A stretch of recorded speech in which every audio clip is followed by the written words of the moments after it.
Hello, my name is Izzy. Like many families, we've been dealing with mental illness. In our case, my wife has bipolar disorder. We've been living through the challenges and more recently, the possibilities of her mental illness for well over a decade. Through this journey, we've learned some personal lessons about what works and doesn't work when adjusting to mental illness as a family. I'm sharing our experience in the hope it is useful to others going through a similar situation. My wife was first diagnosed almost 20 years ago as a grad student, but the real journey for us started with her first full-blown manic episode in 2006. I came home one humid, thundery summer night to find my apartment entrance blocked from within. Music was blaring inside. I finally got in and found my wife raging about religious conflict. It looked like a storm had blown through our tiny apartment. She was in danger. I didn't know what to do. I was forced to call 911. Paramedics arrived with several police officers. Standard procedure for a psych call. I thought, is this a medical emergency or an arrest? The hospital was cold and sterile. A minimum 72-hour hold turned into several weeks in the psych ward. An involuntary hospitalization. She hated and blamed me for it, said I overreacted. She didn't accept the diagnosis. Later, when she could no longer deny it, she said that I contributed to her illness. My shock and confusion turned to anger and resentment. How could she blame me? Yet I couldn't help but feel guilty. I didn't know what caused her episode. Maybe it was something I did. In fact, a lot had recently happened that could have triggered it.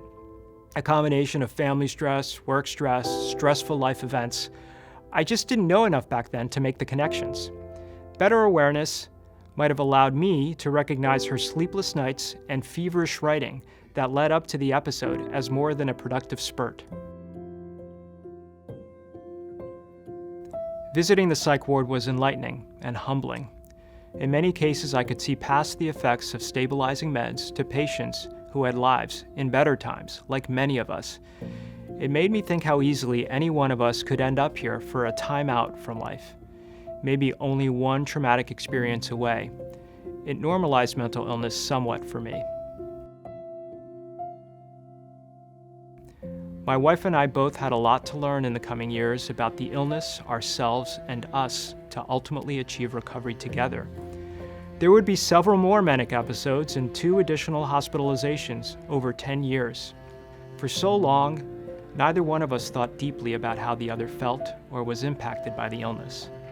I never thought she appreciated how hard it was for me to become the caregiver while doing my best to keep up at work and sacrificing other things and relationships in my life. Stigma made me bottle up details and my emotions from family, friends, and colleagues. I internalized my feelings and isolated myself. We failed to recognize that we shared many of the same intense feelings, but hardly ever felt in it together. We were both fearful of a now uncertain future. Would insurance cover all the astronomical costs? Would she relapse? Could she still pursue her career goals? Bipolar was a power bigger than us. We didn't know what we could do to prevent or manage it, other than taking the medications. My wife needed the meds, but they weren't enough to reach recovery. We both suffered trauma. I didn't appreciate how traumatic and belittling her experience was. She only recently recognized how traumatic it was for me to witness and try to tame her manic episodes. Signs of a new episode would trigger fear and uncertainty of a repeat for me. I worried how destructive the next one might be. Combined with the sedating medication, depression caused my wife to sleep away most of her days. She was inactive, no longer creative, no longer hopeful, and I was no longer hopeful for her. We both experienced a feeling of loss. It's actually called ambiguous loss. My wife was still here, but she was not the same. We were still together, but this was not the life we had envisioned. Couples therapy could have really helped put things in perspective and understand how the other felt. It would have been helpful to talk to other supporters dealing with the same types of issues as well. I scrutinized my wife's behavior. This constant, watchful hovering is called helicoptering.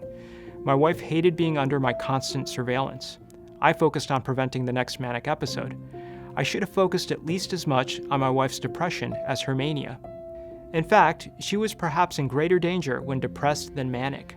In addition to alerting her doctor to more exuberant behavior, I should have identified when she dipped deeper into depression. I was frustrated that my wife didn't take more ownership of her condition. Her doctor and I communicated directly and pretty much controlled her treatment. That made it worse.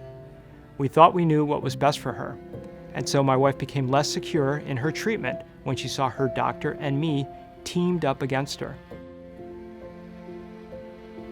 In fact, my wife started to hide her symptoms from me, for fear that I would raise the alarm with her doctor. I now know that she was terrified of ending up back in the hospital. The fact is that we both had the same top priority: to avoid a relapse and involuntary hospitalization for her. Our communication issues prevented us from working together for this goal.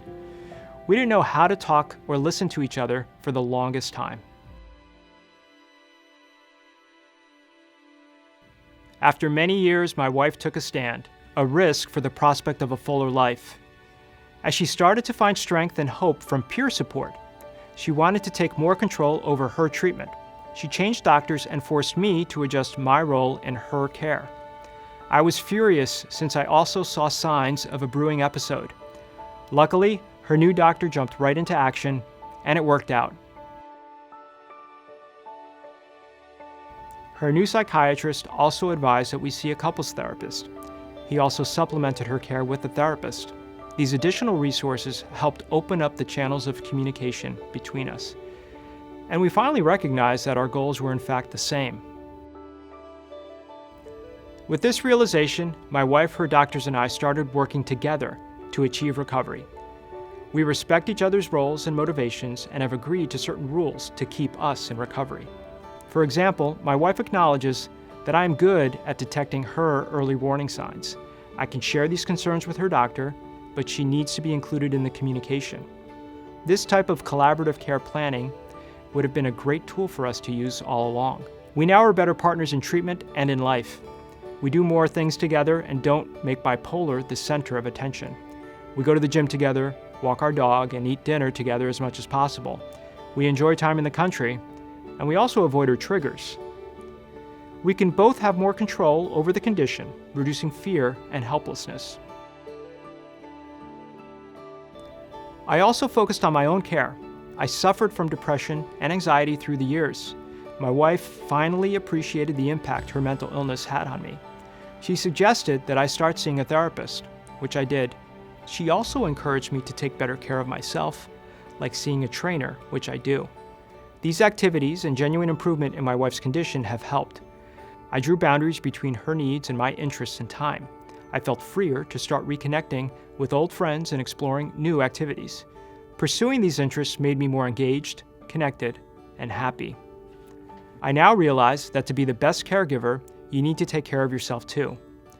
Caregivers often sacrifice their own health and emotional needs for the well-being of their loved one. We reached a better place together, which reconciled our former hopes and dreams with the realities of my wife's condition. The ambiguous loss was in fact not a real loss. We didn't lose our former life together. It's just a different life now, and potentially a more fulfilling one. We gain insights from our experience living with mental illness that should allow us to help others in similar circumstances. That's why my wife built ForLikeMinds, with my support, to make it easier for families affected by mental illness to connect and communicate with each other. We knew from our experience that it was important to make this a peer support community for people with conditions as well as their supporters. There is no need for families to face the challenges of mental illness alone. Countless other families can help with peer support resources and insights. The path to recovery can be very challenging for those with conditions and their supporters, but working together, it can be a clearer and smoother journey. I understand the challenges that many of you face. I know from personal experience that it can get better. It did for us. I hope it can for you too, and that sharing our story might help.